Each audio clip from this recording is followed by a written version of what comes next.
sobre Teresa de Ávila, a mística em Teresa de Ávila, também conhecida como Santa Teresa de Jesus.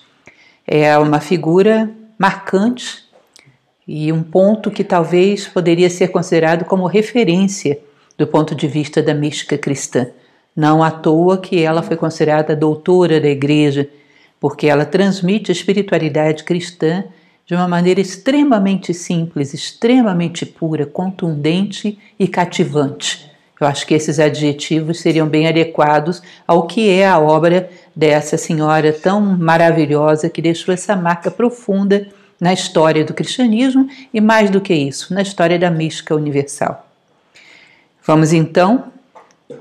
Eu gosto bastante, alguns de vocês conhecem palestras minhas a esse respeito, de místicos como Rumi, como Tagore, como Kabir, místicos de várias tradições pelo mundo afora, mas com certeza dentro do cristianismo essa senhora é uma pedra de toque, é uma referência que não deixa nada a desejar com nenhuma outra mística do mundo afora.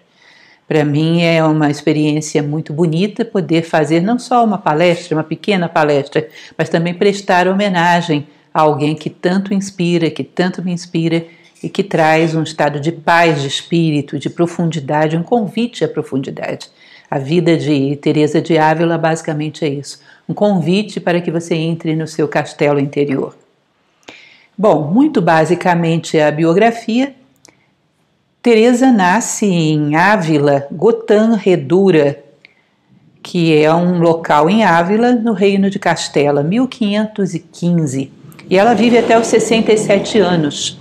Vai morrer em 4 de outubro de 1582 em Salamanca, em Alba de Tormes, Salamanca. Algumas coisas básicas da sua vida, apenas para nos situarmos historicamente. Ela vive na época da Contra-Reforma, é um momento onde a Inquisição está atuando muito fortemente, toda aquela disputa entre a Reforma Protestante e a Contra-Reforma Católica.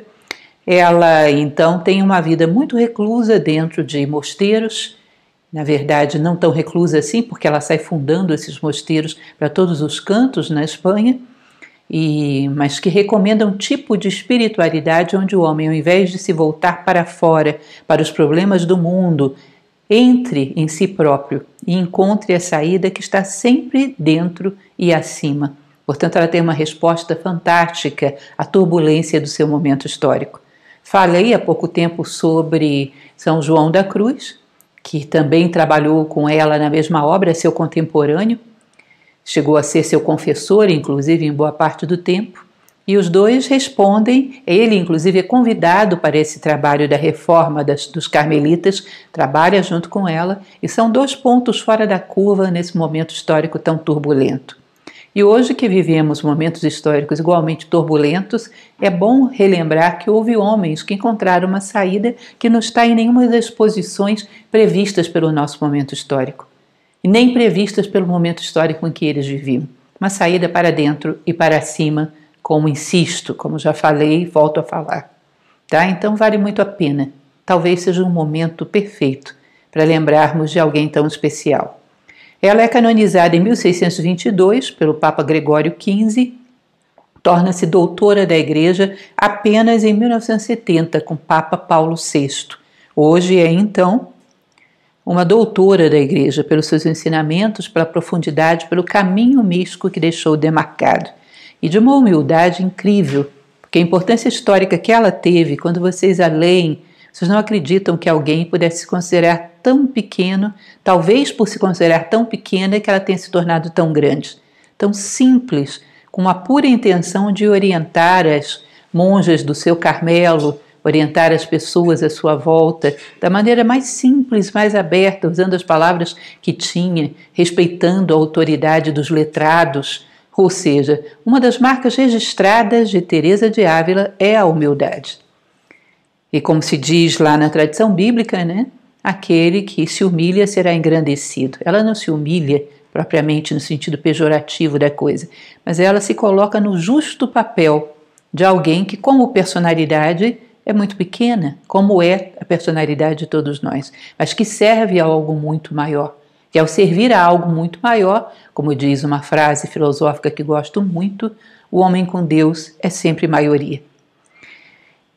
Continuando então na nossa história, dizem que seu avô era um judeu converso. Isso, naquele contexto histórico, era chamado de marrano. Nós costumamos chamar de cristão novo, né? Teria sido perseguido e preso pela Inquisição por suspeita de praticar ainda o judaísmo às escondidas. O seu pai, num determinado momento, compra o título de cavaleiro, adquire uma certa respeitabilidade na sociedade, e sua mãe é uma católica muito devota, que desde a criança muito pequena, de Teresa muito pequena, ensina a ela a devoção aos santos, aos doutores da igreja, a toda a história do cristianismo, e ela desde muito pequena convive com essa educação muito esmerada de linha cristã.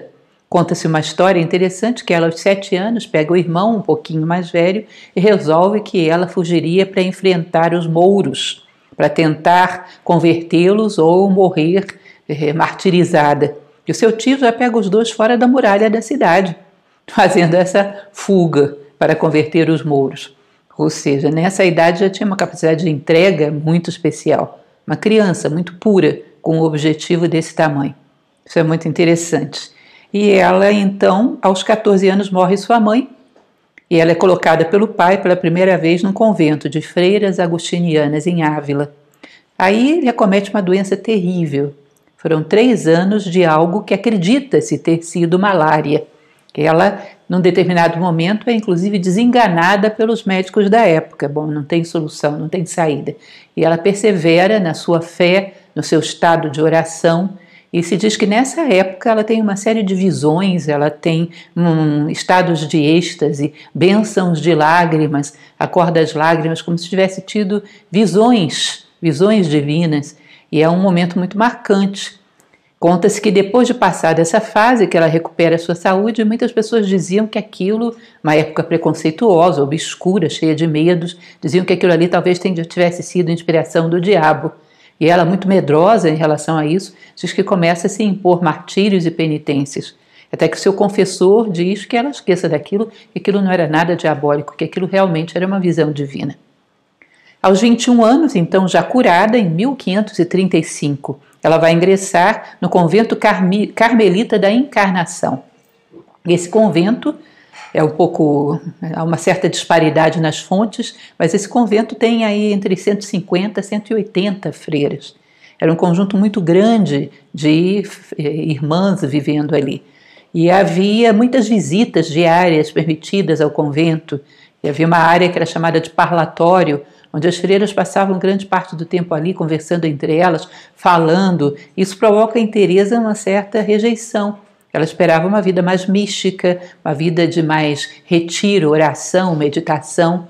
E ela, num determinado momento, diz que orando sob um crucifixo, ela se vira para Jesus naquele crucifixo e pergunta: quem te colocou aí? E Jesus no crucifixo, ela teria ouvido uma voz que responderia: as tuas conversas no parlatório me colocaram aqui. E essa espécie de voz, de percepção que ela tem, gera nela um choque, onde ela percebe que realmente o que a sua espiritualidade demandava não poderia ser realizado daquela forma. E ali ela começa a sonhar aquilo que futuramente irá realizar, que é a reforma da ordem carmelita, com a criação da ordem das carmelitas descalças, primeiramente apenas feminina, depois com a aproximação de João da Cruz, também masculina. Então é um período que vai de 59 a 61, ela começa a ter outras visões que são muito marcantes também no histórico dela. Disse que num determinado momento, em torno de 1559, ela teria tido a percepção da presença de Cristo muito próximo dela, embora invisível, embora não pudesse ser percebido pelos sentidos, mas ela percebeu sua presença. E a outra, já em 1561, é aquela que mais a caracteriza, muito famosa, que foi inclusive retratada pelo escultor Bernini, hoje essa estátua está em Roma, que é quando ela vê um serafim, um anjo, com uma flecha de ouro, que várias vezes fere o seu coração com essa flecha, que parece que está incandescente na sua ponta. Ela é dotada de fogo na sua ponta. E diz que quando ele flechava o seu coração era uma dor imensa, mas ao mesmo tempo um estado de êxtase também, como se fosse uma comunhão com o divino, como se fosse a transmutação da sua parte humana. Parece que quando ele puxa aquela flecha, sai levando muito das suas entranhas, como se a sua parte física tivesse substituída por uma parte metafísica, uma parte de fogo que arde em relação ao divino. E essa é uma visão que ela relata como tendo sido um momento de um êxtase muito doloroso, mas também ao mesmo tempo de muita realização. Essa estátua é muito bela e vale a pena conhecer. Para quem ainda não a viu, sugiro procurarem e verem a imagem. Então, ela fala a respeito desse fenômeno, eu trouxe nas suas palavras para que vocês conheçam. Ela descreve esse contato que ela tem com esse anjo, com esse serafim, e esse momento de êxtase que ela vive. Eu vi em sua mão uma longa lança de ouro, e na ponta o que parecia ser uma pequena chama. Ele parecia, para mim, estar lançando-a por vezes no meu coração e perfurando minhas entranhas. Quando ele a puxava de volta, parecia levá-la junto também, deixando-me em chamas com o grande amor de Deus. A dor era tão grande que me fazia gemer, e apesar de ser tão avassaladora a doçura desta dor excessiva, não conseguia desejar que ela acabasse. A alma está satisfeita agora com nada menos que Deus. A dor não é corporal, mas espiritual, embora o corpo tenha sua parte nela. É uma carícia de amor tão doce que agora acontece entre a alma e Deus. Eu oro a Deus por sua bondade para fazê-lo experimentar naqueles que podem pensar que estou mentindo. Ou seja, ela pede que essa oportunidade seja dada a outros. Não sei de muitos na história que tenham vivido algo parecido. O que é interessante é que muitas vezes ela faz essa relação que esses estados místicos geram influência inclusive no corpo. Inclusive o corpo reage aos estados da alma. E nós vamos ver mais adiante que isso era testemunhado por muitos. O poder tamanho dessa labareda que ardia dentro dela era capaz de provocar sinais até no próprio corpo. Continuando. Bom, ela fala de admirar demais as Confissões de Santo Agostinho, que é uma literatura da qual eu também gosto bastante, admirava bastante Santa Maria Madalena. E em 1562, então, ela parte para o seu primeiro mosteiro reformado, o convento de São José. Ela sempre faz comunidades muito pequenas, de início apenas 13 irmãs, no máximo, nas maiores 20, nunca mais do que isso, ou alguma coisa entre esses dois números. Comunidades pequenas, de freiras, de irmãs que viviam nesses pequenos conventos que ela vai multiplicando por todos os lugares, sempre numa ordem muito austera. Voto de silêncio, um estado de oração e de reclusão muito constante, tá? E o máximo de pobreza que se possa imaginar. Vestimentas muito rudes, muito simples, abole o uso de calçados, passam a usar apenas sandálias, por isso são chamadas de descalças, abole o uso da carne, apenas uma alimentação muito frugal, muito simples, e vive ali naquela extrema pobreza e permanentemente em estado de oração, de meditação, buscando cada vez mais aprofundar-se na alma, na sua própria alma, para encontrar ali dentro o próprio Deus. Isso era a sua proposta. E ela era exemplar daquilo que ela propunha, um estado de mística e de oração permanente, sempre muito profundo. Bom, em 1572, apenas resumindo muito a história, gente, eu peguei alguns pontos, que a minha intenção é passar mais tempo com vocês em algumas frases dela, que são lindas, do que propriamente em biografia, que é muito fácil de se encontrar. Em 1572, começam a se acirrar os conflitos entre os carmelitas descalços e a ordem carmelita original. Isso vai provocar uma série de dissabores. Para quem assistiu a minha palestra sobre São João da Cruz, sabe que ele chegou a ser preso, permaneceu 9 meses em cárcere, sofrendo vários tipos de tortura, e ela é obrigada a ficar em absoluta reclusão dentro de um dos seus conventos. E ela escolhe exatamente o de São José, o primeiro, que ali fica reclusa, constantemente mandando cartas ao rei Filipe II de Espanha, até que depois de alguns anos, 1579 já, o próprio Papa, o Papa Gregório XIII, separa a ordem das Carmelitas antiga da ordem do Carmelo, renovada ou seja, a Ordem dos Carmelitas Descalços. E aí cessam as perseguições, começa uma nova ordem e ela passa a ter mais liberdade para exercer o seu trabalho, que vai fazer até o último suspiro da sua vida. Vocês sabem que em algum momento, ela com 52 anos, conhece São João da Cruz aos 25, ele que se preparava para ingressar nos cartuchos, pela mesma razão que ela, procurando uma vida mais austera, ela o convida para acompanhá-la, fundando as ordens masculinas dos Carmelitas Descalços. E ele obedece a esse chamado e a acompanha, fazendo o seu trabalho até o final da vida. Ao todo, disse que ela fundou 17 conventos, 16 fundados pessoalmente por ela, enquanto 15 masculinos foram fundados, ou seja, temos aí cerca de 32 conventos fundados com ela ainda em vida, tanto femininos quanto masculinos, com o apoio de João da Cruz. Um trabalho fantástico se você considerar as condições em que ela vivia, caminhando sozinha, a pé, por distâncias muito grandes e fazendo o seu trabalho, disseminando a sua mensagem e criando as suas unidades, seus pequenos conventos para todos os lados. E isso continua se propagando após a sua morte. Bom, e agora sim, vamos entrar naquilo que para mim eu considero o principal dessa palestra, que é falarmos um pouco do seu método de ascensão da alma.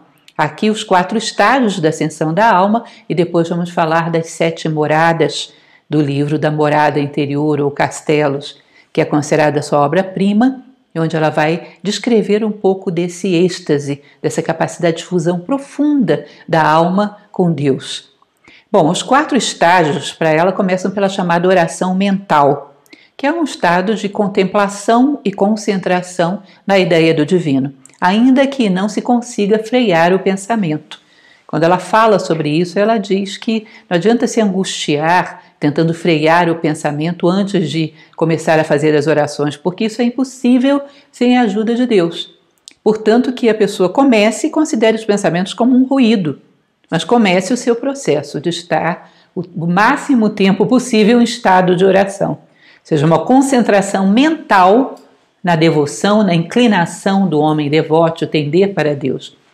Claro, sou uma filósofa, não estou defendendo nenhuma tendência religiosa, falo apenas de uma pessoa a quem admiro profundamente. Portanto, isso me lembra de várias outras tradições. Se vocês virem, por exemplo, dentro do sufismo, que é o coração do Islã, eles têm uma coisa chamada Dikr, D-I-K-R, que era um estado de oração perpétua, onde eles diziam que só esse estado de oração consegue banir as coisas mais grosseiras de dentro do homem, consegue mantê-las afastadas. Lembra muito aquela passagem bíblica do orai e vigiai permanentemente. Não é? Um estado de oração mental é o primeiro estágio de ascensão da alma que ela propõe.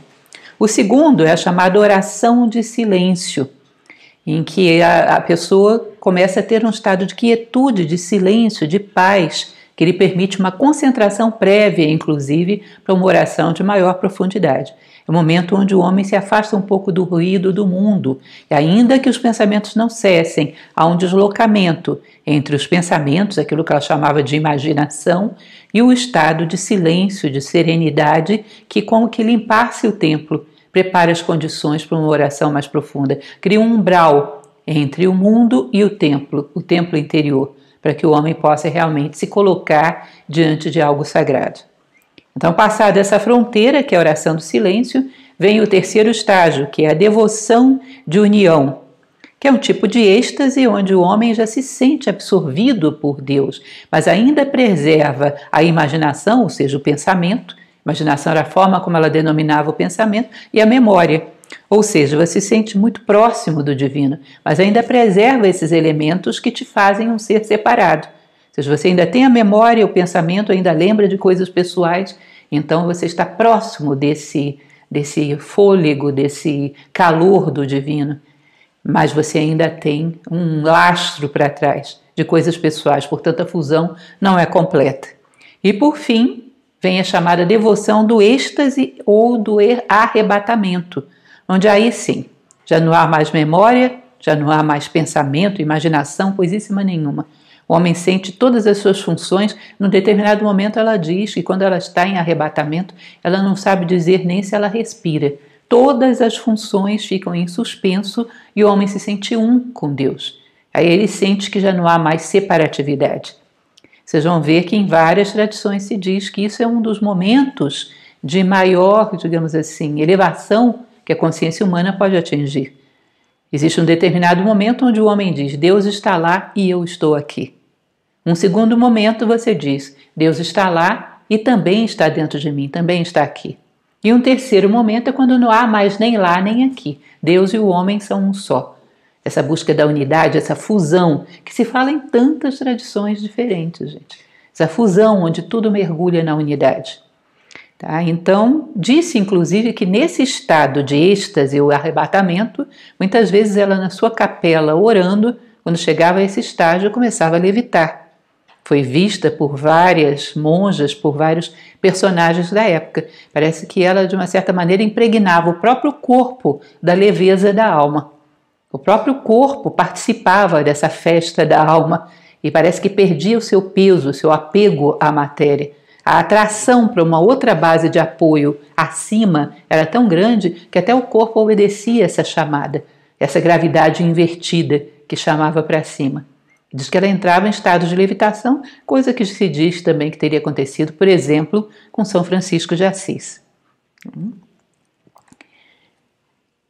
Existe uma passagem que eu acho muito interessante, porque havia, nessa época, aliás, muita coisa que havia nessa época ainda existe até os nossos dias.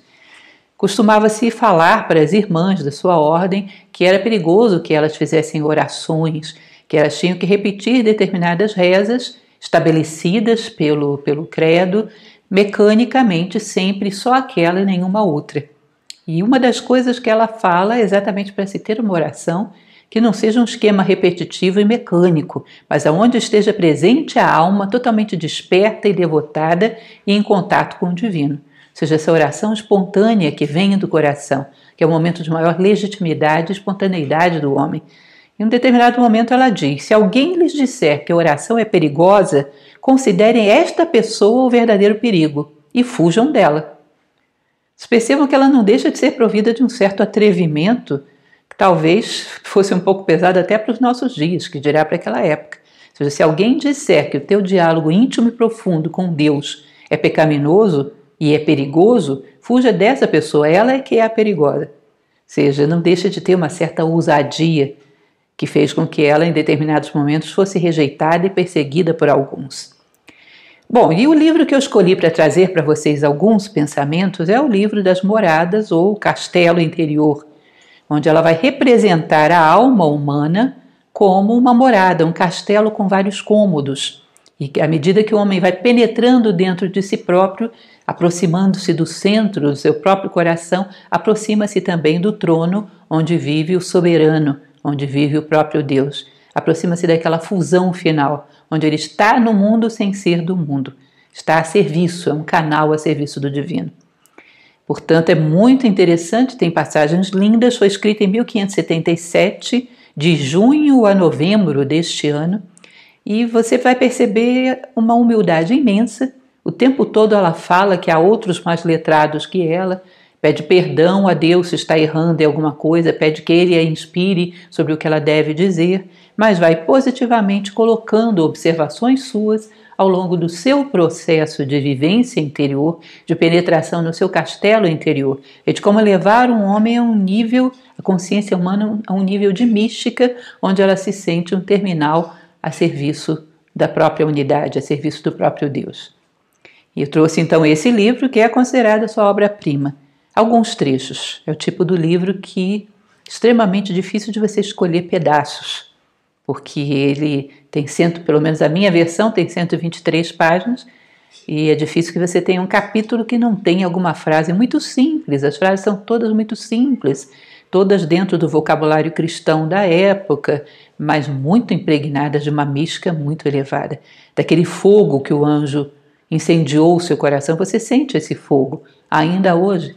Passados aí mais de 500 anos, você sente esse fogo, está ali, em cada frase, a honestidade ela se coloca inteira ali, ela é pura entrega e pura honestidade, e aquilo é vertical, é luminoso, você sente ainda esse calor, passado meio milênio, E isso é muito interessante e muito forte.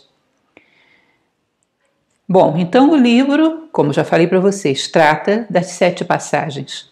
E nós vamos falar de algumas frases, não em ordem e não muito conectadas, algumas frases que fui coletando ao longo da leitura, apenas para que a gente tenha uma ideia geral. Não dá para falar das 7 passagens, porque a gente teria que ter, 3 horas ou mais, teria que ter uma leitura comentada desse livro para falar de tudo. Mas como eu falei para vocês, ela coloca de uma maneira muito interessante, porque é como se fosse uma sala, um círculo com vários círculos concêntricos. Ou seja, você não vai saindo de um aposento e entrando no outro. Você entra na camada mais externa e vai cada vez mais se aprofundando em direção ao centro, que é onde reside o trono da sua majestade, o trono de Deus. Ou seja, é uma busca do centro, muito parecido com aquilo que eu tenho falado tanto para vocês. A doutrina do centro, a busca do centro, ela é unanimemente adotada por tradições dos 4 cantos do mundo e da história. A ideia do centro, do coração espiritual do homem, que é um só com o coração de Deus e com o coração de todas as coisas. Essa comunicação profunda, esse parentesco profundo que existe entre corações. Então ela vai colocar coisas que eu não posso deixar de, como filósofa, comparar com os momentos de mística mais belos de todas as tradições que eu conheci. O que dá a gente uma sensação de que o homem que cresce em qualquer caminho, orientado por essa busca profunda da verdade, vai encontrar o seu próprio coração e vai caminhar na direção da unidade. Importa mais a busca que se faz, o espírito com que se trilha essa busca, do que propriamente qual caminho se trilha. E se pudéssemos entender isso dessa maneira, provavelmente reconheceríamos e respeitaríamos todos os caminhos, contanto que cheguem ao mesmo destino. Bom, então, já dentro do livro, vamos primeiro fazer uma pequena coletânea antes de entrarmos nos trechos do livro a respeito das moradas, explicar para vocês um pouco, basicamente, o que são essas 7 moradas. A primeira morada é o portal da entrada na vida espiritual. A primeira morada, a ideia dela é decisão. Ela é guiada pela tua decisão de buscar a Deus, acima de qualquer coisa, além de qualquer coisa, entendê-lo cada vez mais e ter ele como meta da sua vida. Caminhar na direção do sagrado, do divino, da unidade, para aqueles que não aceitam bem essa ideia de Deus, caminhar nessa direção. E ter isso como uma decisão firmada, de tal maneira que não haja dúvidas, não haja pendências, não haja outras possibilidades para a sua vida, senão trilhar um caminho que passo a passo vai te aproximando da ideia do divino. Então esse é o primeiro portal, que é o portal da entrada na vida espiritual, que se apoia na decisão. O segundo portal, que é a segunda morada, vai ser aquele do desapego, da purificação da nossa relação com o mundo. Ou seja, nós nos relacionamos mal com o mundo porque estamos todos carregados de desejos, querendo possuir coisas, e a briga pelas coisas, que podem ser coisas materiais, mas podem ser coisas do plano psíquico também, por exemplo, reputação, imagem, reconhecimento, posição numa hierarquia, tudo isso são coisas. Enquanto há desejo por coisas, o homem se debate um com o outro buscando, porque elas são escassas em relação àqueles que as desejam. Então isso faz com que a relação com o mundo seja conflituosa. Portanto, essa segunda morada diz respeito ao desapego, a purificação da nossa relação com o mundo. Tá? E é bem interessante que vocês virem lá as 4 nobres verdades do Dhammapada budista. Ele vai falar exatamente da superação de Tanyan, a sede dos prazeres dos sentidos, os desejos das coisas que só no mundo material se pode possuir, que na verdade não possuímos coisa nenhuma, porque nada que é realmente teu pode ser tirado de ti. E todas as coisas do mundo podem e vão ser retiradas de nós. Inclusive, como vimos em São João da Cruz, ciclicamente passam por nós e arrefecem, porque no mundo tudo é feito desses ciclos. O calor vem e arrefece, a vida vem e arrefece, as flores vêm e arrefecem. Portanto, essas coisas cumprem ciclos temporais, não tem nada de permanente. Então, essa segunda morada vai dizer respeito ao desapego. Ela fala muito dessa virtude no livro, é muito bonita. A terceira morada está ligada ao esclarecimento da relação conosco mesmo.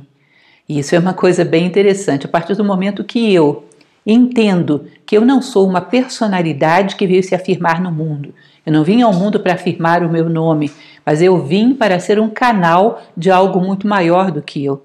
Eu vim para emprestar a minha voz para que uma mensagem que está naquilo que Platão chamaria do plano das ideias ou no plano espiritual chegue ao mundo através de mim. Esse cano oco de bambu de que falava o taoísmo. Ou seja, afirmar que a minha identidade mais profunda é ser uma voz a serviço das grandes verdades do universo, da voz do divino, para que ela chegue ao mundo. Portanto, a aceitação de si próprio como tendo a sua identidade mais legítima na unidade, no todo, na voz de Deus. Ou seja, um outro tipo de desapego, que é entregar a necessidade de afirmação do seu nome, a necessidade de projeção do seu nome, ou seja, esclarecimento da relação conosco mesmo, que eu diria que o resumo seria tornar-se um canal.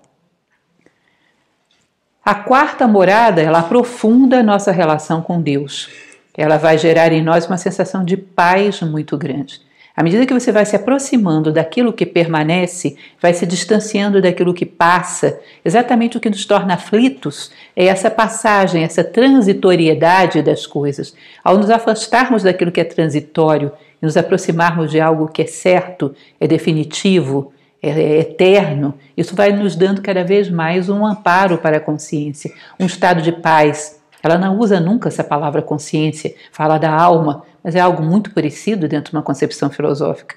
Então isso vai nos dando um estado de segurança, onde desenvolvemos confiança, humildade e gratidão. A humildade vai crescendo a cada nova morada, mas ela aqui já tem que estar profundamente fundada, como uma virtude necessária. Entender então que só a aproximação com aquilo que não oscila, com aquela terra que não treme debaixo dos nossos pés, nos dá a verdadeira serenidade, a verdadeira paz. E a conquista dessa serenidade e dessa paz é um produto da quarta morada. A entrada na quinta morada marca uma transição. Isso é bem interessante, gente, eu não posso deixar de comentar com vocês, que aqueles que conhecem a estrutura indiana da constituição do homem, o homem tem 7 veículos, é aquilo que eles chamam de constituição septenária. E eu não posso deixar de perceber que cada uma dessas moradas lembra muito o domínio e superação de cada um dos veículos humanos, inclusive pelo que ela fala aqui, porque a entrada na quinta morada é uma transição. É como se você transitasse de um mundo para outro, é a mais difícil de todas. E na Índia é exatamente isso. É a passagem do quaternário para a tríade, onde você passa de um mundo mais denso para um mundo mais sutil, mais espiritual. Portanto, é a transição mais complexa de todas. E ela vai dizer, então, que a nossa vida já não é mais, nessa quinta morada, um caminho rumo a Deus, mas experimentamos Deus vivendo em nós. Nós não estamos caminhando para Ele já está aqui. Cada vez mais é que dar abertura para que essa presença de Deus dê a rota da nossa vida. Transmute tudo aquilo que não é Deus e nos transformemos num puro canal. Então é um momento, a quinta morada nós poderíamos dizer que é um momento de transição e um momento de fusão. Uma fusão que vai se prolongar pelas 2 moradas seguintes. Ainda resta algo de pessoal, mas cada vez mais vai havendo uma fusão, como se fosse aquele fogo do coração que vai consumindo tudo aquilo que não é Deus. Ou seja, é uma passagem para um nível muito mais sutil de consciência, um nível muito mais profundo de mística, um profundo mergulho no coração do homem, ao ponto de tocar o coração de Deus. A sexta morada consiste nos compromissos espirituais. É uma entrega ainda mais profunda. Vocês vão ver que ela vai falar muito da questão da dilatação do coração.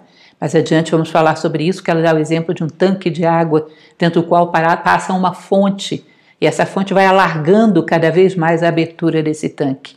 A presença do divino no nosso coração vai cada vez mais expandindo esse coração, alargando essa passagem para que possa passar toda a mensagem que tem que chegar ao mundo através de nós, e ao mesmo tempo, ao alargar o nosso coração, expande também a nossa capacidade de amar, e vai cabendo cada vez mais dentro desse coração. E vai se tornando cada vez mais capaz de abranger o mundo inteiro, que é o seu objetivo final. Nós vamos falar já quando chegarmos na 7ª morada.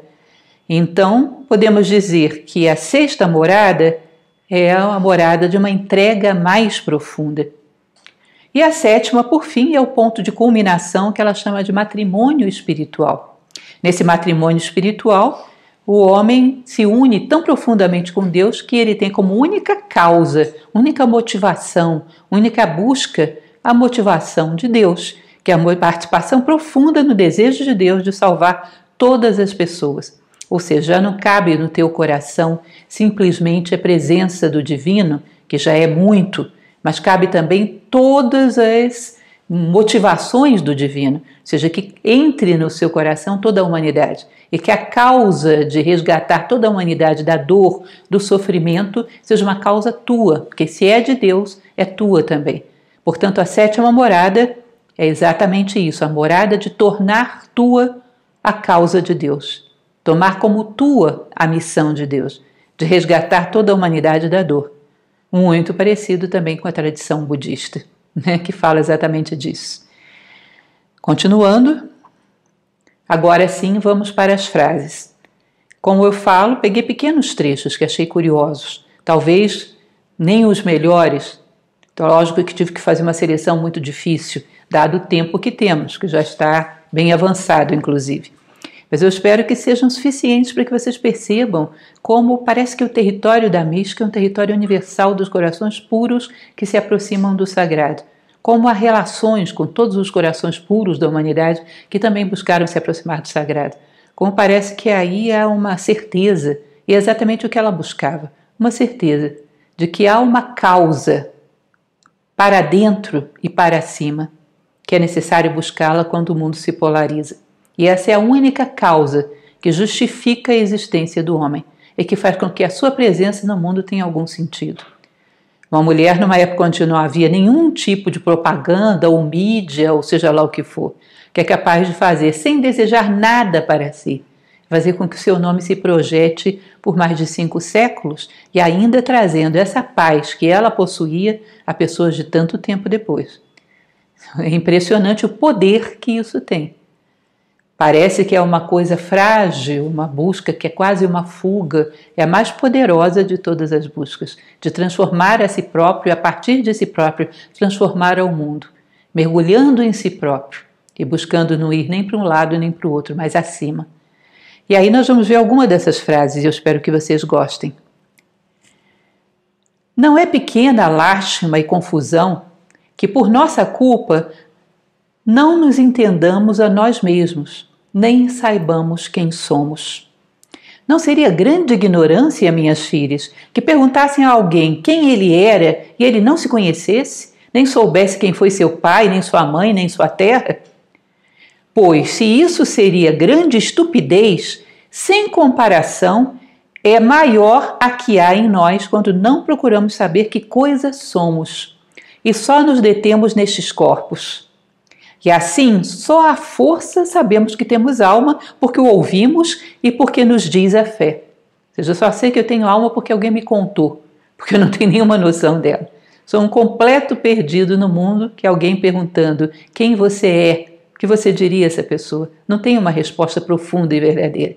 Passar a vida estranho para si mesmo.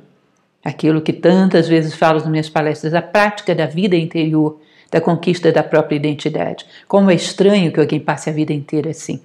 E tudo o que ele sabe das grandes virtudes humanas seja uma repetição do que os outros disseram, sem nenhuma reflexão vinda de dentro, nenhuma conquista própria, nenhuma construção própria desses sentimentos e dessas possibilidades humanas, que são chamadas de poderes latentes do homem, não trazer nenhum deles à tona, mas apenas copiar daqueles que o fizeram, ou daqueles que nem o fizeram, mas que também estão copiando e copiando e copiando de muitos outros, e talvez seja tudo isso uma grande cópia, e ninguém saiba realmente qual é o original. Passando adiante, há almas tão enfermas e tão habituadas às coisas exteriores que não há remédio, nem parece que possam entrar dentro de si mesmas. Porque é tal o costume de tratarem sempre com as parasitas e animálias que estão à roda do castelo, que já quase se tornaram como elas. E sendo de natureza tão rica e podendo ter a sua conversação nada menos do que com Deus, não tem remédio.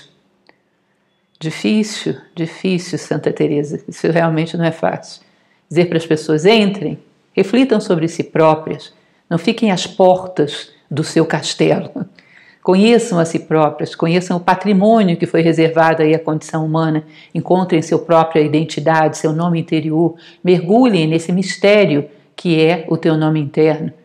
E não despertar nenhuma curiosidade sequer para bater na porta, sequer para roçar a maçaneta, nada, nada, nada. Fique tão na periferia que, como ela diz, identifica-se com todas as alienações que aí vivem e morre um estranho para si próprio. Que coisa mais atual! E que por quanto tempo ainda será atual? Por quantos séculos? Por quantos milênios? Depende muito de cada um de nós.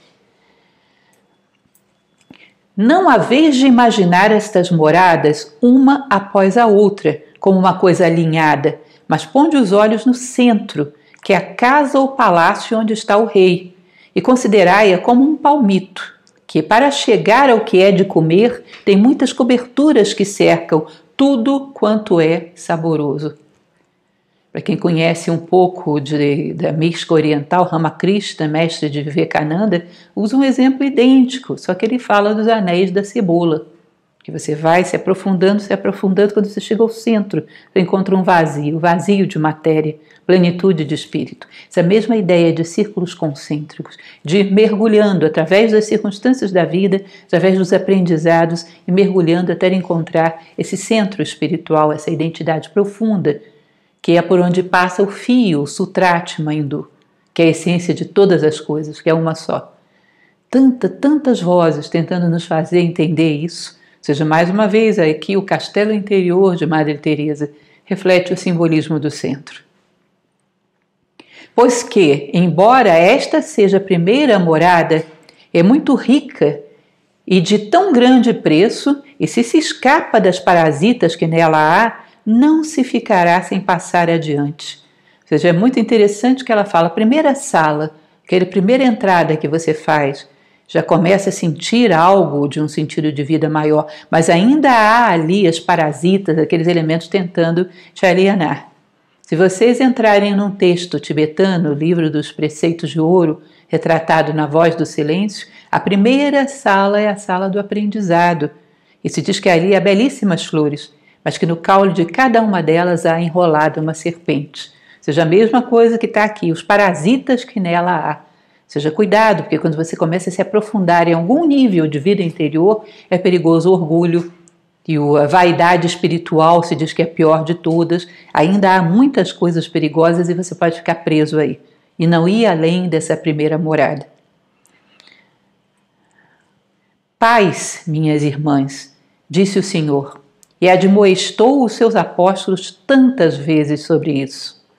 Pois crede-me, que se não a temos e não a procuramos em nossa casa, não a acharemos na casa dos estranhos. Acabe-se já esta guerra.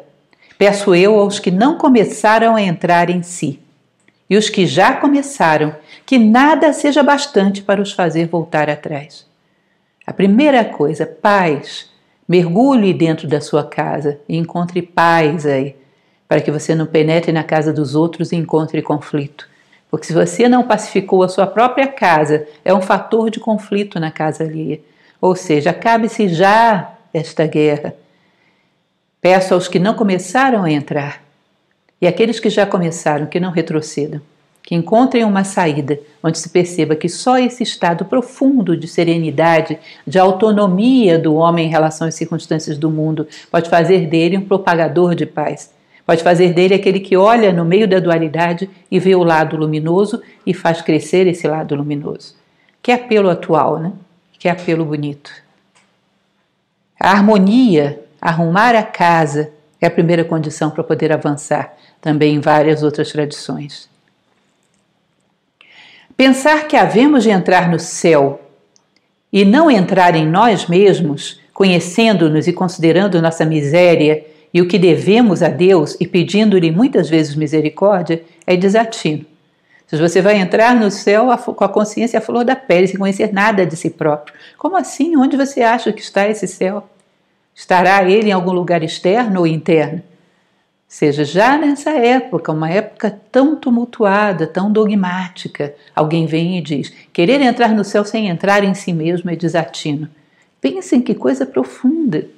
Penetrar nessa essência mais profunda do ser humano, que faz dele um dígito de Deus, que faz dele um promotor de ordem, de harmonia, de beleza e bondade no mundo.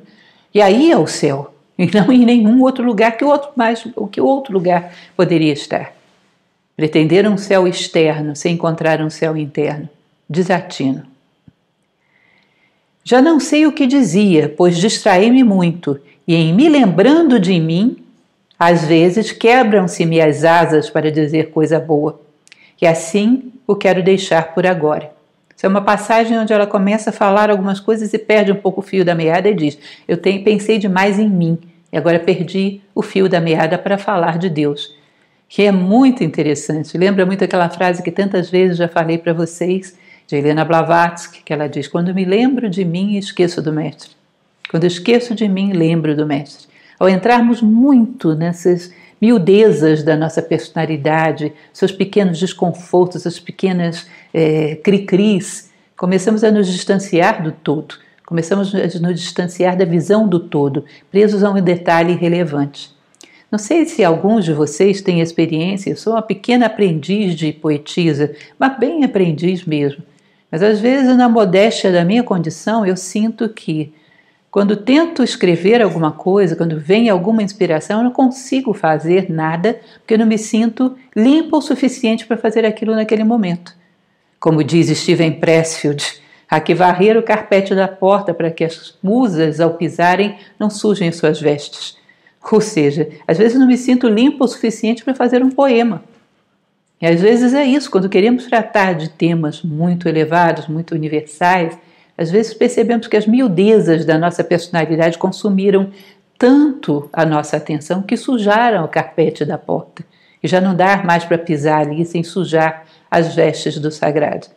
É muito bonito, tem muitas pequenas coisas que eu selecionei porque me lembraram 1000 outras, uma voz universal de seres buscando o divino. Helena Blavatsky, ela tem um conceito que se chama eternidade dinâmica, que ela diz que deve haver vida inteligente para todos os cantos e que a gente não pode saber o que essas vozes dizem, não pode entender como elas se expressam, mas sabe o que é a mensagem. Em todos os cantos há uma chamada, chamando os filhos de volta para casa, os seres de volta para a unidade. E é mais ou menos isso que você percebe quando vê tantos seres místicos, profundos, dizendo coisas semelhantes. Há 2 proveitos nisso. O primeiro, está claro que uma coisa branca parece muito mais branca ao pé de uma coisa escura, e ao contrário, a coisa escura ao pé da branca. O segundo é porque o nosso entendimento e a nossa vontade se tornam mais nobres e mais dispostos para todo o bem quando as voltas consigo mesmos tratam com Deus. Eu peguei esse trecho que está um pouco deslocado, ela estava exemplificando 2 proveitos que se tira da reflexão, da meditação. Em primeiro lugar, o que ela vai falar é nada mais do que a teoria do impacto oriental, que a consciência nasce pelo contraste, ou seja, podemos perceber muito melhor o branco ao pé do escuro e o escuro ao pé do branco, ou seja, o contraste faz nascer consciência. Entre 2 circunstâncias podemos perceber mais profundamente o valor de cada uma. Por isso, de vez em quando, há que chamar a morte como conselheira para sabermos o valor da vida, entendermos o sentido da vida. E a outra que ela vai falar é que você, tratando das coisas simples da vida, as voltas consigo mesmo, não esqueça de se colocar diante de Deus.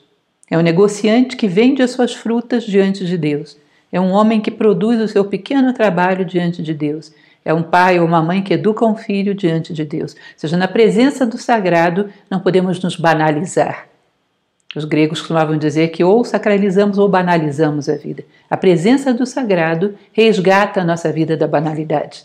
Também muito tradicional essa ideia e muito bela. Outro trecho. De grande modo, aproveita tratar como quem já conhece o mundo para nos conhecermos. Perdão, relendo. De grande modo, aproveita tratar com quem já conhece o mundo para nos conhecermos. E porque algumas coisas que nos parecem impossíveis, vendo-se em outros tão possíveis, que a suavidade com que as levam anima muito. E parece que, com seu vôo, nos atrevemos a voar, como fazem os filhos das aves quando os ensinam. Ainda que não deem grande voo, pouco a pouco imitam os seus pais. De grande modo aproveita isto, eu o sei. Vocês perceberam? Tratar com quem já conhece o mundo, com quem já conhece o caminho, ou seja, ter mestres. Aqueles que já voam um pouquinho, que a gente está aprendendo ali a dar os primeiros pulinhos do ninho. Aprender com aqueles que vão um pouco adiante de nós. O conselho de Platão, né, de que tenhamos em vista a vida de heróis, que nos provam quão grande nós podemos chegar a ser. Ou seja, grande proveito é fazer aquilo que Newton preconizava, olhar para o futuro nos ombros dos nossos antepassados, ouvir os conselhos daqueles que viveram e viveram bem, aprender com aqueles que já voam, quando estamos começando a esticar as nossas asas. A base de tantas tradições que transmitem o conhecimento de pequenos mestres a pequenos discípulos até chegar aos grandes, né? Transmitindo o conhecimento, porque viver é mais complicado do que qualquer técnica, que todas as técnicas aprendemos, e viver achamos que já sabemos. Aqueles que estão perto das primeiras moradas, com facilidade poderão voltar a elas, porque a sua fortaleza não está fundada em terra firme, como os que já estão exercitados em padecer. Estes conhecem as tempestades do mundo, e quão pouco têm a temer ou a desejar seus contentamentos. E seria possível, com uma grande perseguição, voltarem de novo a eles. Ou seja, aqueles que estão perto das moradas mais elevadas, quando vêm as turbulências do mundo, eles não se perdem no meio das turbulências, sabem como voltar, porque eles já chegaram a um nível muito elevado. Aqueles que estão nas camadas mais periféricas correm o risco de cair com as turbulências, porque ainda temem. E ao temer, faz com que a realidade delas, que era uma mera ilusão, possa afetá-los. Dá realidade aos medos do mundo, às coisas do mundo, ao acreditar nelas. Portanto, rapidamente se abalam com as coisas do mundo. Daí que é de bom alvitre, segundo Santa Teresa, tomar conselho com aqueles que já se aproximaram das primeiras moradas, as mais íntimas, as mais perto do centro. Tá? Esses não se iludem mais, e as tempestades do mundo não o assustam. O professor Michel Echenique, que trouxe Nova Acrópole para o Brasil, ele tinha uma frase que eu achava muito simples e muito interessante, que ele dizia: choveu, corre para casa. Mas para isso você tem que certificar, em primeiro lugar, que você realmente construiu uma casa que esteja ao abrigo da chuva. Essa morada interior. E quando o mundo fica turbulento, você tem onde se abrigar e não se deixa arrastar por uma tormenta, que no fundo não arrasta nada daquilo que é superficial. Nada que não seja eterno pode vir ao teu encontro, como diz a luz do caminho. Só quero que estejais advertidas que, para aproveitar muito neste caminho e subir as moradas que desejamos, não está a coisa em pensar muito, senão em amar muito. E assim, o que mais vos despertar o amor, isso deveis fazer. O que mais vos despertar ao amor, ou seja, aquilo que mais provocar em vós o sentido de missão, de realização da missão que nos foi passada pelo próprio Divino, ou seja, a nossa orientação da direção a tomar é onde necessitam do nosso coração. E é muito mais sensível do que inteligível. Que ela vai constantemente, em outros momentos, falar disso mesmo, da discussão entre o pensamento ou imaginação e o entendimento. O entendimento, às vezes, é mais guiado pelo coração do que pelo pensamento e não vão na mesma direção. E ela constata isso e vai falar que constatou com homens mais letrados, com os seus confessores, e constatou que assim é a vida.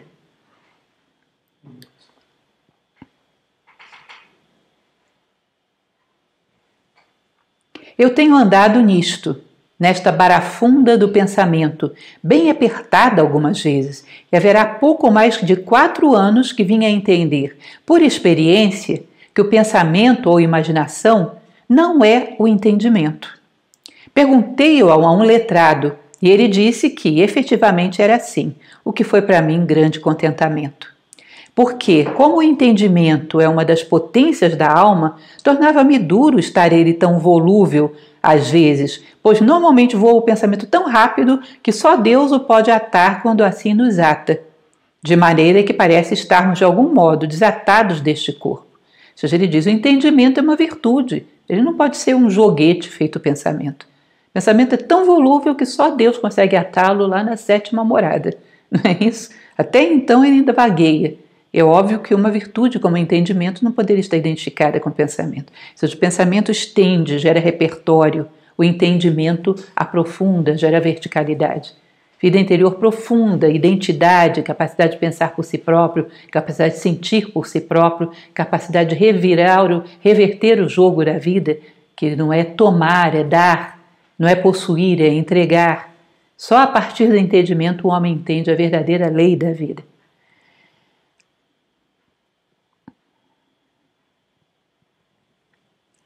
Ó Senhor, tende em conta o muito que passamos neste caminho por falta de saber. E o mal é que, como não pensamos ser preciso saber mais do que pensar em vós, nem sabemos perguntar aos que sabem, nem entendemos o que haja que perguntar, e passam-se terríveis trabalhos, porque não nos entendemos. E o que não é mal, senão bom, pensamos que é de grande culpa. Isso é bastante interessante, que ela vai dizer, imaginem o que ela está falando aí. O muito que sofremos por falta de saber, porque achamos que não precisamos saber mais do que só pensar em vós. Ou seja, ela fala de exercitar a capacidade de conhecimento no homem, para poder encontrar as vias que levam a Deus, para que não sejamos convencidos de que o bem é mal e vice-versa. Isso era muito comum no seu tempo, de que uma pessoa que pensa e busca e procura um caminho que adquire o conhecimento, isso é contrário à vontade de Deus, isso seria demoníaco. A vontade de Deus seria simplesmente fixar-se no seu nome. Mas se não há uma compreensão do que significa esse nome, fica uma distância estática, onde o nome fica lá e o nosso permanece vivo aqui. Só o conhecimento pode nos levar a perceber que não há 2 nomes, há um só. E ela fala, olha, perdoa-nos pela nossa ignorância e por sequer sabermos que temos que saber. Como isso é comum hoje em dia, sequer temos como valor o conhecimento profundo. Temos como valor hoje o acúmulo de informação. A profundidade não. A profundidade que se fundamenta em valores, em identidade, em elevação da consciência, não. Isso não é considerado coisa para currículo. Vale para currículo a extensão, o repertório, como se diz, o volume de coisas que você acumulou. Superficialmente, que se perde muito fácil. Adiante, pois parece que, assim que se começa a produzir aquela água celestial, deste manancial que digo, do profundo de nós mesmos, parece que se vai dilatando e alargando todo o nosso interior e produzindo uns bens que não se pode dizer, nem mesmo a alma sabe entender o que é aquilo que ali se dá. Sente-se uma fragrância interior, digamos agora, como se vinda daquela profundidade. E aí ela vai dar o exemplo dos 2 tanques, onde ela fala de um tanque que se enche de água vinda por uma série de encanamentos, de aquedutos que vêm de longe, trazendo a água até ali. Isso seria o acúmulo através da mera soma de pensamentos, de informações. E o outro um tanque que está conectado diretamente com a fonte. Esse cano, a água é muito mais limpa e ela vem com tanta força, ela se expande com tanta força que vai abrindo a embocadura desse tanque. De tal maneira que ele não só se enche, ele transborda, ele tem água para si e para tudo à sua volta. Ela diz de que esse conhecimento místico, profundo, vindo do contato da consciência com o ser, do contato da consciência com o divino, isso usando as minhas palavras, né? Ele é como esse segundo tanque. Que ele tem água para si e transborda para tudo à sua volta e é puro, enquanto que o outro tem uma água tortuosa trazida por de muito longe e muito limitada. Que, portanto, ainda que essa informação venha de fontes confiáveis, ela viaja tanto quando ela não emana do puro coração do homem, que ela já chega um pouco turva e limitada. Aquela que vem do próprio coração do homem chega abundante, transborda e é pura. É muito interessante, eu me lembrei muito do Fedro e também do Ion, de Platão, quando ele fala sobre a poesia, que ele diz nunca um poeta, por muito técnico que seja, ele pode ser igual a um louco inspirado pelas musas, um louco inspirado pelo divino. É mais ou menos a mesma imagem, aquele que é inspirado pelo divino transborda, é de uma beleza, como ele falava de Homero, E aquilo que vem canalizado pela moda, pelos estilos, pelo jeitão do que todo mundo gosta, chega aquela coisa limitada e tortuosa. Não é abundante, não é cristalino e não transborda. Com pouco hoje nós vemos aquilo que o Dhammapada budista diz, uma palavra que traga consolo a quem ouve. Em poemas, considerando que os poemas eram no passado sagrados, eram utilizados para retratar os textos sagrados de várias tradições, como Mahabharata, Ramayana, como a própria Ilíada e Odisseia, como a Epopeia de Gesar, como o Livro dos Reis, de Ferdowsi, muitos, a Eneida. O poema era algo sagrado, ou seja, que expressava a palavra sagrada. Continuando. Bom, aqui eu trouxe uma frase de Rumi para vocês, porque eu não resisti. É uma passagem dela tão bela, que me lembrou Rumi. Tem uma passagem de Rumi que ele diz o seguinte: vim tirar-te de ti mesmo, elevar-te ao coração. Vim mostrar a beleza que nunca soubes que tinhas e te elevar como uma oração ao céu. Vejam vocês, isso era um Mevlevana, fundador da escola Mevlev, um mestre sufi. Veja como isso parece um convite à morada interior. Isso é fraternidade, isso é universalidade, é perceber que a luz divina ilumina com múltiplos raios em toda a direção, onde há um único ser que possa recebê-la. E é um momento de percebermos isso. Continuando com Santa Teresa, tenho para mim que quando Sua Majestade o faz, o se dá a sentir em nós, é para as pessoas que já vão dando de mão as coisas do mundo, pois chama-os particularmente para que estejam atentos às coisas interiores.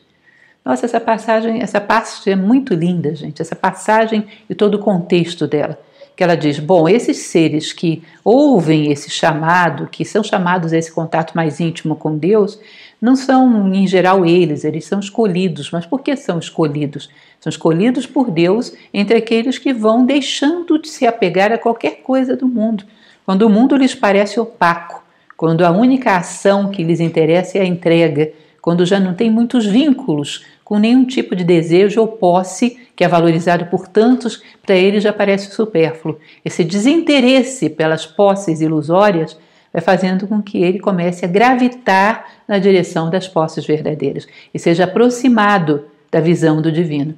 É muito interessante o que ela vai falar, logo adiante ela vai falar sobre isso, a respeito de como esses seres são os que mais correm risco. Porque como a sua voz retrata uma voz mais profunda, algo da voz divina, através da sua voz muitos podem despertar e ver. E ela vai falar do perigo que isso gera. Adiante ela vai voltar a falar do pensamento. A terceira coisa é que mesmo o cuidado que se põe em não pensar, nada talvez despertará o pensamento para pensar muito. Ela vai falar, olha, eu conversei com vários letrados, que na verdade depois eu descobri que eram meio letrados, não letrados completos, que diziam que antes de você entrar para a oração, você devia controlar os pensamentos. Tentei de todo jeito, isso não funciona. Você entra para a oração com os pensamentos fazendo ruído do mesmo jeito. Quanto mais você aprofunda o núcleo da oração, mais esses pensamentos vão ficando periféricos, confusos e já sem tanta atratividade. Até que você entre mais profundamente no coração, e aí eles se dissipam. Mas não há de esperar dominar os pensamentos para entrar no núcleo da oração. Cada vez eles vão se tornando mais periféricos, confusos, cada vez mais ruídos, cada vez com menos influência sobre o âmago da alma humana. Aí ela vai falar disso aqui. Se Sua Majestade não começou a embeber-nos, não posso acabar de entender como se possa deter o pensamento, de maneira que não faça mais dano que proveito. Quando Sua Majestade quer que o pensamento cesse, ocupa-o de outra maneira e dá ao conhecimento uma luz tão acima da que podemos alcançar que o faz ficar absurdo. Ou seja, na hora em que a tua aproximação é suficiente, esse pensamento é neutralizado, iluminando aquilo que há de essencial. Ou seja, isso já lá na 7ª morada. Ou seja, não brigue com os pensamentos, deixe eles tagarelando, fixe nesse centro. Ligue-se, desenvolva uma relação com esse centro, como se fosse aquele náufrago de que eu falo, que tem uma corda que o prende à terra firme. E vai tracionando, sem pressa e sem pausa. E cada vez menos você ouve os rugidos das ondas do oceano e da tempestade, à medida que vai se aproximando da terra firme. Mas não pense que você vai vencer primeiro o rugido das ondas para depois pegar a corda. Não vai funcionar.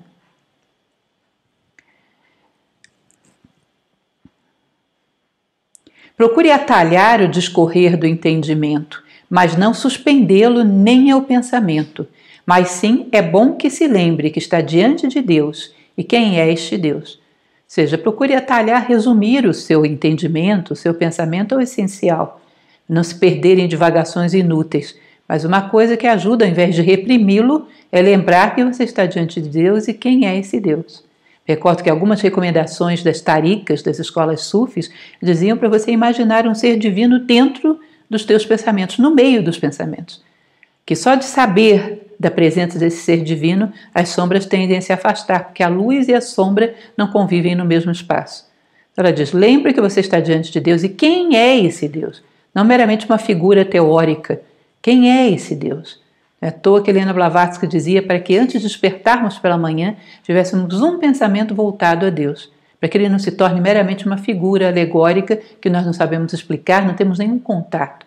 Claro que nenhuma explicação vai esgotar Deus, mas algum contato que nos sugira a sua presença tem que ter, porque é uma luz poderosa para banir sombras.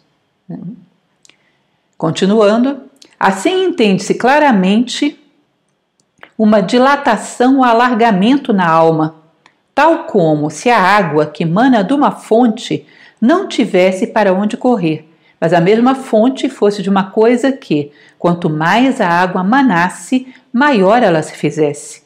Assim parece acontecer nesta oração, e outras muitas maravilhas que Deus faz na alma, que a habilita e vai dispondo para que tudo caiba nela. Ou seja, quando começa a aproximar dessa fonte divina, ela vai alargando a fonte do nosso coração, para que tudo possa caber dentro dele.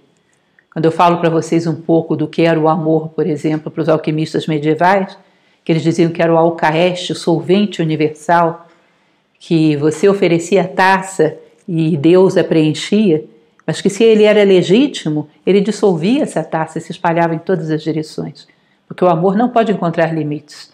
Se você ama verdadeiramente, ele tem que se estender, ele tem que caber dentro do teu coração toda a humanidade, toda a natureza, tudo que é digno de ser amado, ou seja, o cosmos tem que caber dentro do seu coração. E para isso, só a vontade divina para alargá-lo o suficiente. Essa fonte que flui, corre dentro do teu coração, vai ampliando essa capacidade capacidade de conter, de dar espaço, de dar vazão, essa palavra que eu procurava, dar vazão a essa fonte divina. E ao ampliar esse coração, um dia todo mundo caberá dentro dele.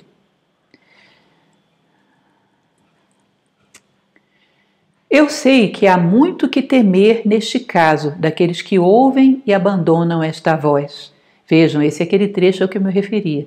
O homem que tem algum contato com o divino, alguma inspiração, alguma percepção, alguma tendência ao sagrado, alguma percepção de um caminho vertical, que ouviu essa voz, ainda que seja lá nas primeiras moradas. Ela vai falar do quanto é temerosa essa situação, e vamos explicar por quê. Eu sei que há muito que temer neste caso, daqueles que ouvem e abandonam esta voz. E conheço algumas pessoas que me trazem muito pesarosa, e tenho visto o que digo, por terem se apartado de quem, com tanto amor, se lhes queria dar por amigo e mostrar por obras. E assim, aviso tanto que não se metam em ocasiões, porque muito mais faz o demônio por uma alma destas do que por muitas e muitas a quem o Senhor não fizer essas mercês. Pois lhe podem fazer grande dano com o levar outras consigo e fazer porventura grande proveito na Igreja de Deus.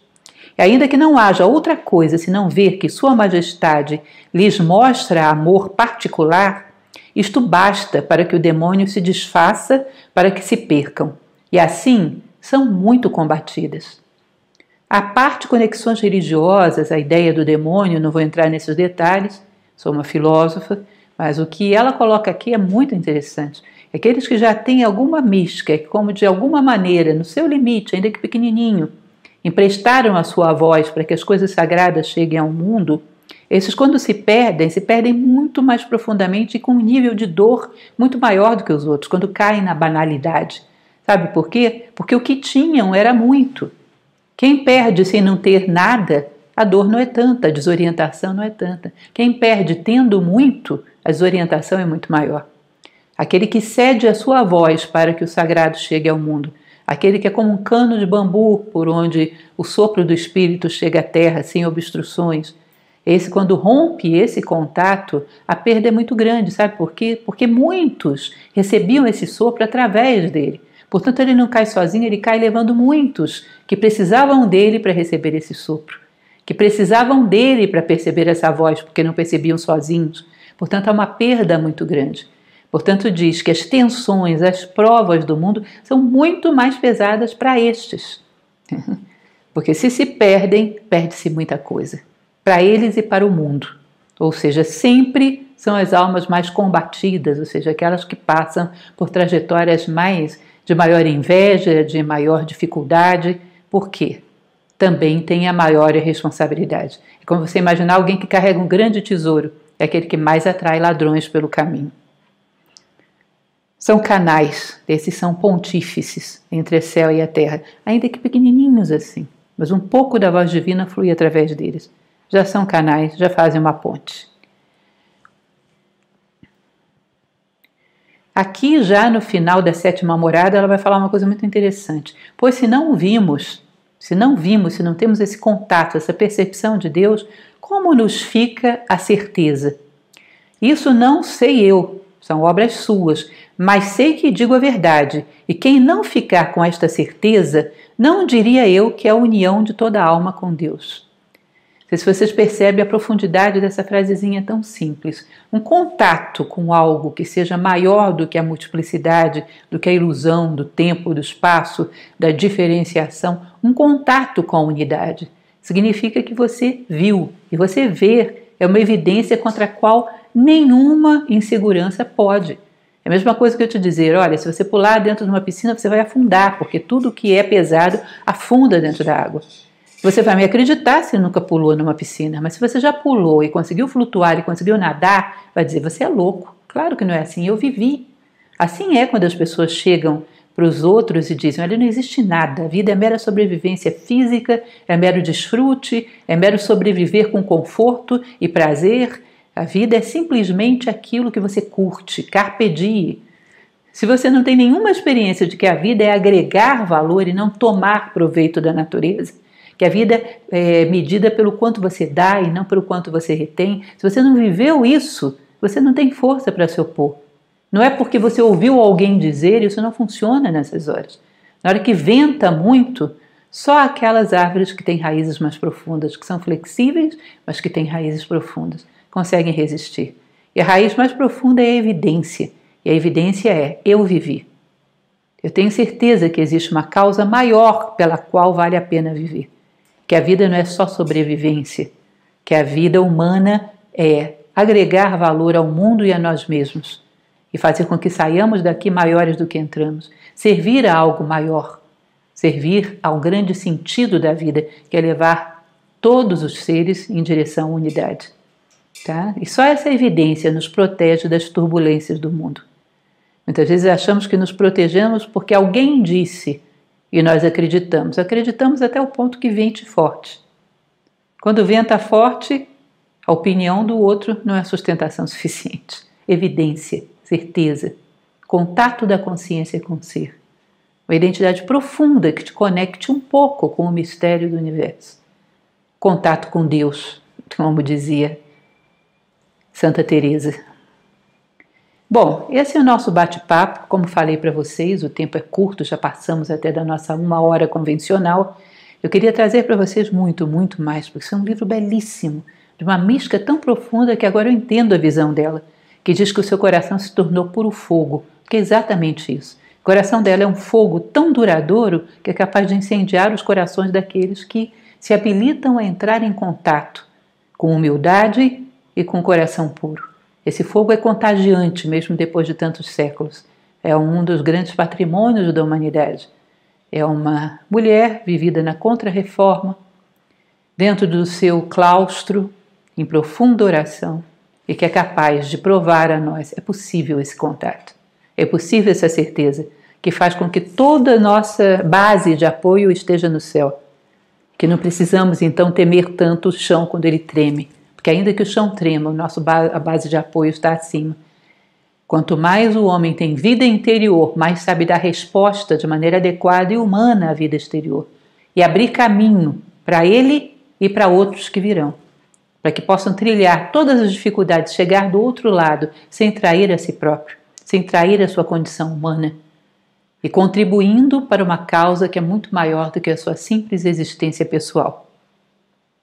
Eu gostaria de encerrar essa nossa palestra de hoje com uma peça que vocês encontram no YouTube. Existe um grupo ecumênico localizado na França, que é o grupo TZ, em que eles são compositores de cânticos maravilhosos, muito bonitos. E eles têm um cântico que é sobre um poema de Teresa de Ávila, Nada te turve, nada te espante. E eu gostaria de passar para vocês esse cântico, que é uma oração, que para mim passa um pouco, eles souberam fazer um canto que passa um pouco o calor do coração dessa mulher. É um vídeo muito bonito. Eu gostaria então de encerrar essa nossa palestra de hoje oferecendo a vocês esse vídeo.